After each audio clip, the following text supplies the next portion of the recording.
exactly. Karena ETF adalah di bawah si bursanya Amerika gitu. Jadi Iya, gue mau kabur sampai apa, gue tetap aman. Nah itu teman-teman bisa melihat sedetil itu kita memikirkan bagaimana supaya kenapa kalau gue bener pun gue nge-shot tapi gue hilang duit gue karena bursanya kabur ya gue nggak bisa apa-apa, nggak bisa cuan juga. Tapi gue udah memikirkan sedemikiannya. Kenapa? Karena gue tahu underlying dari atau yang akan fatal buat kripto itu adalah di bursanya itu sendiri yang bisa kabur seperti ini. Dan kemudian yang kedua, asumsi bahwa mereka awal tadi bahwa kripto itu bagus karena nggak bisa diregulasi itu menjadi bumerang buat kripto itu sendiri. iya, Jadi karena nggak bisa diregulasi, maksud gue gini, kita datang ke OJK, Pak, kita misalkan FTX tuh punya orang Indonesia gitu ya bro ya, FTX tuh iya, punya orang Jakarta gitu misalkan, Pak, gedor-gedor pintunya OJK, terus bilang kalau FTX nakal nih Pak, uang saya di FTX nggak tahu sekarang kemana. OJK kan bilang begini, gua aja nggak meregulasi, nggak ada KC-nya, Anda bilang punya kripto berapa unit, sekarang tinggal berapa keping, saya juga nggak tahu. Bagaimana saya bisa meregulasi itu? Bagaimana saya bisa, sorry, bukan meregulasi, bagaimana saya bisa mengembalikan uang Anda kalau saya tidak punya data aslinya? Jangan-jangan lu datang ke OJK, kemudian dengan bilang aja bawa kertas, print sendiri, saya punya 1.000 keping unit, keping Bitcoin misalkan gitu kan. iya. Saya punya 10.000 Bitcoin. Ngaku-ngaku aja, pemerintah suruh ganti, ya ogah. Pemerintah bagian cuannya nggak dapet kok, ruginya suruh dapet. Nah itu Iya, bro, betul, jadi betul. itu buat gua puncaknya tuh begitu. Itu kalau kita Iya, mau bahas dulu, gua berhenti dulu di level ini dulu ya, sampai ke iya, FTX-nya yang akan iya, diperkarakan ini. Gitu. iya, iya. Emang betul sih, kayak kan Bitcoin kan identik dengan free market. Jadi kalau ngomong ke regulator, regulator nggak mungkin tahu karena kan itu free market. Saya tidak mengatur itu kan. Jadi Betul. agak lucu juga kalau tiba-tiba diregulasi. Jujur sih kalau gua kan cukup awam tentang Bitcoin ini dan tentang koin-koin dan blockchain yang lainnya. Yes. Sambil mempelajari juga gue juga belum terlalu berani buat jump in ke situ gitu. Karena yang selalu dipermasalahkan kalau gue baca-baca adalah underlying-nya gitu. Jadi, Hmm. tapi gue melihat sebuah pola-pola yang cukup unik juga sih.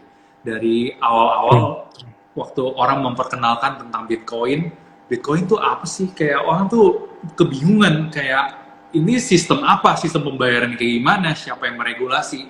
And then ada jawabannya, yang meregulasi adalah tidak ada karena ini adalah desentralisasi gitu kan. Jadi tidak ada regulator yang emang mengcapture ini semua gitu. Jadi oh ya oke, karena ini semua dikelola oleh mesin-mesin kan. Jadi setiap kali ada transaksi ada gas fee-nya itu di algoritmnya dipecahkan oleh mesin gitu. Algoritmanya kira-kira seperti itu. Oh ya cukup make sense. Setelah itu gue mulai berpikir lagi, um, kalau ini um, ini udah secara transaksi oke lah sebagai pembayaran kan gitu kan, tempat alat buat bayar gitu, oke ini alatnya buat bayar. Setelah itu dibikin penasaran lagi karena tiba-tiba bisa di halving, ya gitu yang lo bilang, supply di cut, di halving, akhirnya harganya naik tinggi gitu. Awal kayak polanya Yes. sih, kayak awal orang dibuat nggak percaya dulu, setelah itu ada penjelasannya, oh penjelasannya cukup make sense, ini dipakai buat pembayaran gitu, dan ini Hmm. desentralisasi gitu. And then harganya melambung tinggi kan, orang pasti bakal FOMO kan, apalagi kemarin waktu 2020 kan market jatuh banget gitu, market jatuh banget, setelah itu ada instrumen yang naik tinggi gitu kan, pasti kan orang ya udah sikat dulu aja daripada gua nggak makan gitu, ya udah gua cobain ini aja dulu gitu, cobain dikit-dikit sampai orang mulai masuk ke sana. And then orang, gua juga berpikir sih, nah tapi kan ini kan tetap nggak ada underlying-nya. Dari situlah dibikin, kalau nggak salah ada underlying-nya ya, Bitcoin ada underlying-nya USD gitu, atau ada underlying-nya emas lah atau apa gitu, gue sempat baca-baca Hmm. sedikit sih gitu ya, ada underlying-nya. Dan ya abis ada underlying-nya, yang gue cukup curiga sih setelah itu di stackingnya ya, kayak Hmm. dari Bitcoin-nya itu bisa mengeluarkan persentase keuntungan yang which is berapa persen gitu ya, yang mirip-mirip, sorry itu saya mirip-mirip kayak repo saham sih sebetulnya, kayak dia Exactly, betul. menjaminkan. Iya betul, dia kayak menjaminkan. eh, Ya disitulah gue udah curiga sebetulnya, udah agak pertukaran. Sejujurnya udah pertukaran, udah ada pertukaran dari uang, dari koin-koin yang mungkin worthless, setelah itu dijaminkan dengan ada underlying-nya. Habis ada underlying-nya barulah mulai cerita-cerita yang mengerikan setelah itu ya. Mulai ada yang rontok, Lunatera habis, and then sekarang FTX juga udah pasti udah kemungkinan besar udah bankrupt lah, karena uangnya udah mencar kemana-mana kalau yang gue baca ya, udah jadi villa, Betul, udah jadi betul. yang lain-lain. Udah. Iya seperti itu, kayak polanya nih selalu mirip sebetulnya. Jadi kalau kita memilih sebuah investasi, ya kita jangan sampai ke bawah FOMO dulu gitu. Lebih baik kita let learner lah, kita pelajari dengan baik, dengan seksama, apakah ini investasi atau instrumen yang secara legalitasnya tuh emang udah terregulasi gitu. Karena ya betul kayak yang lu bilang, kalau misalkan nanti Binance-nya, sorry, exchanger-nya udah kagak ada, ya gue mesti nagih kemana ini duit gue kan, gitu kan. Iya kan, oke, ada di wallet. Walletnya itu kan, kalau lu nggak beliin Bitcoin, nggak beliin buat transaksi kan, ya emang di wallet. Tapi kalau misalnya mau ditransaksi, mesti ke exchanger juga gitu. Nah, exchanger-nya ini gimana? Kalau nggak salah, dulu juga pernah kejadian. Exchanger exchanger saham sih sebetulnya. Dulu juga pernah ada ya cerita-cerita seperti ini. Tapi kan, and then kan udah diregulasi kan, gitu. Nah, perihal seperti ini terus di counter lagi tuh kalau nggak salah tuh.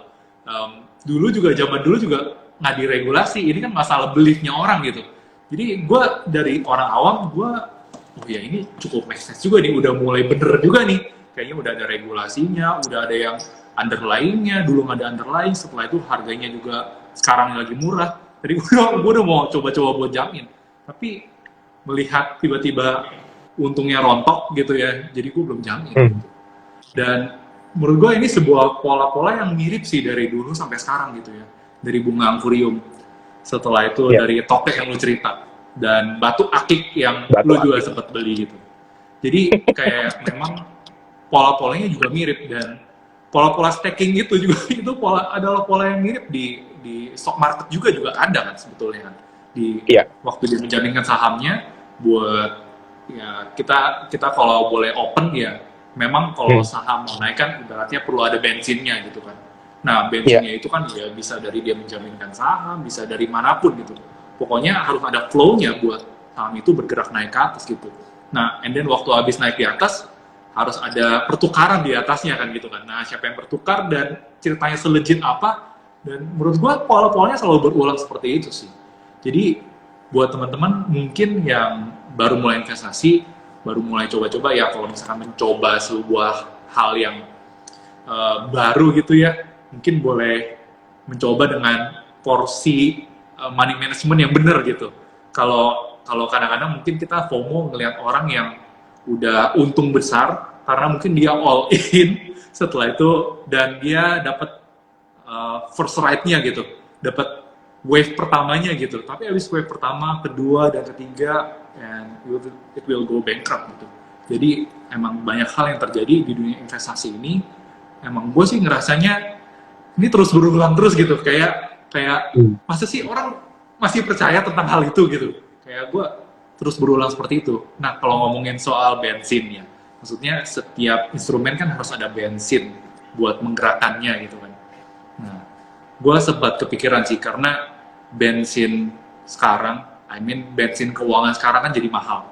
Kayak interest rate naik, ya kan? Di US udah naik secara sangat cepat dibandingkan periode-periode dan histori-histori yang sebelumnya, dan di Indonesia juga naiknya sangat cepat gitu. Di Indonesia naiknya nggak cepat sih, cuma karena US udah naik cepat, Indonesia juga mau nggak mau kesundul, mau nggak mau kepaksa buat naikin interest rate juga gitu. Dan jujur sih gue merasa pergerakan saham akhir-akhir ini jadi agak lemot, jadi agak lagging dibandingkan saham-saham zaman-zaman sebelumnya gitu. Apakah ini ada indikasi bahwa bensinnya sekarang lagi mahal, jadinya orang ya udahlah ngapain investasi di tempat yang agresif gitu. Mendingan udah investasi aja di tempat yang pasti. Misalkan taruh di USD dapat bunga 4% misalkan. Seperti itu. Kira-kira menurut Pak Berlian ini gimana? Sama ya, kalau itu hal yang menurut gue juga banyak yang udah membahas ya. Kalau soal suku bunga dan lain-lain, itu kenapa tema kita lebih ke lihat impact-nya ini. Kalau soal market sendiri, gue sambil boleh dibuka tuh, bro, chartnya. Kita sedikit lihat ya, gue juga sambil buka chart nih. Kita lihat dulu futures-nya si ini. Kita pernah ada IG Live itu di jam 8 dan itu menuju bukanya market. Itu seru tuh karena marketnya habis itu kita masih ngobrol, marketnya udah buka dan kita lihat realistisnya seperti apa gitu Oke. kan. Realitanya marketnya turun apa enggak.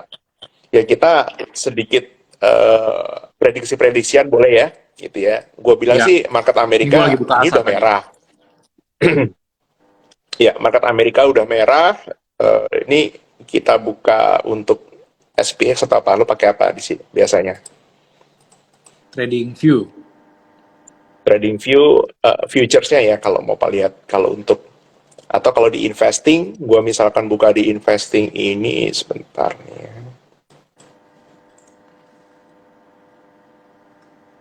Gue cek dulu di investing ini pakai data kemarin.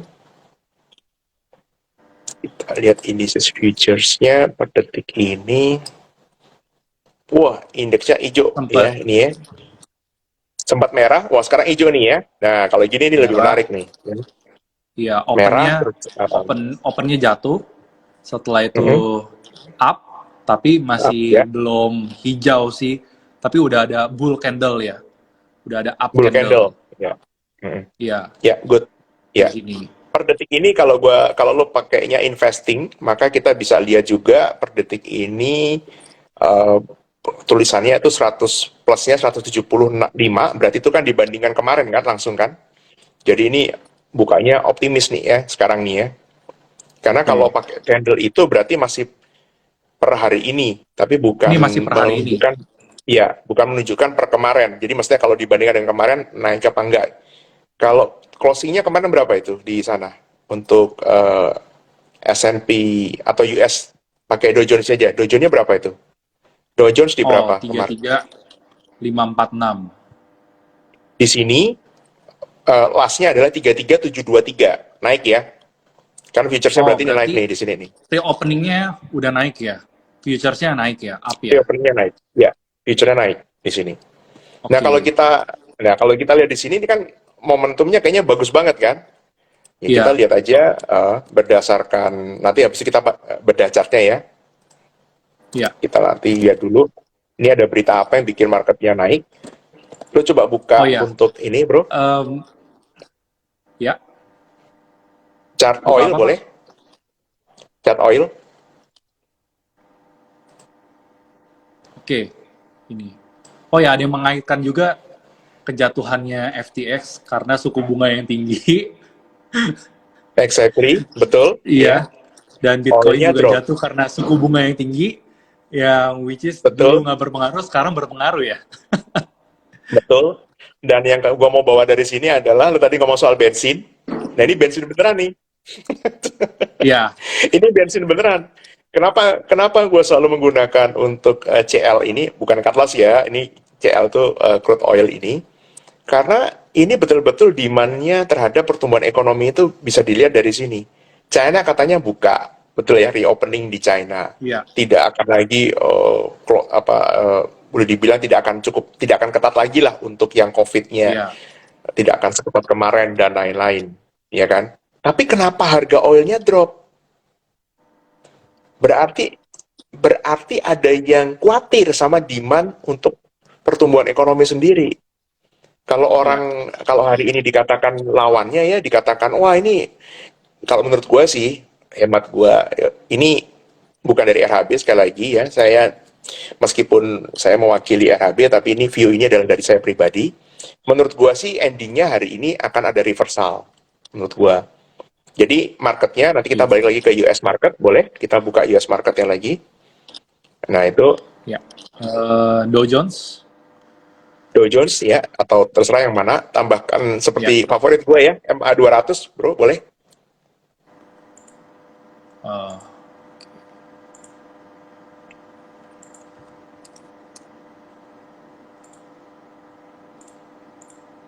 Nanti setelah itu baru 200 kita ya. bahas ya EMA 200. Nanti habis itu kita bahas ada dua hal yang menarik nih dari pemaparannya di regional kami di RHB. Ya, Ya, ini kalau Dow Jones-nya dia udah di atas EMA 200 ya. ya, Gue biasa pakai SPX, boleh diganti ke SPX mungkin. ya. Ini ya. SPX-nya berbeda ya. SPC Sementara Dow beda. Jones-nya berhasil di atas EMA 200, si SPX-nya ini SPS-nya di belum. bawah. Belum. Iya. Dan Nasdaq-nya boleh satu lagi, Nasdaq-nya juga kayak masih belum ya. ya EXIC ya, EXIC kalau mau cek gitu ya. T6. Oke. Jadi sama nih, kalau kita mau bicara ICC juga belum soal sih. belum. Jadi kalau mau dibacakan soal ceritanya ini yang dilihat kan biasanya orang tuh pakainya Dow Jones-nya kan. Dow Iya. Jones sekian, sekian, sekian. Dow Jones-nya ditembusin EMA 200. Tapi Nasdaq sama SPX-nya belum. Dan ini boleh Iya. dibilang sebetulnya masih cukup rawan. Nah, ini kita kembali ke market ya, kita ngomong ke saham lah, maksudnya di sinilah. Kita lihat Iya. realitanya seperti itu. Kombinasi berikutnya, tadi ada soal oil, udah kita bahas. Oil yang turun itu membuat gua ragu. The Fed sudah mengatakan bahwa ini akan lebih ekstrim, ya, maksudnya belum selesai, kenaikan suku bunga ini belum selesai, dan bisa saja lebih tinggi daripada yang diperkirakan.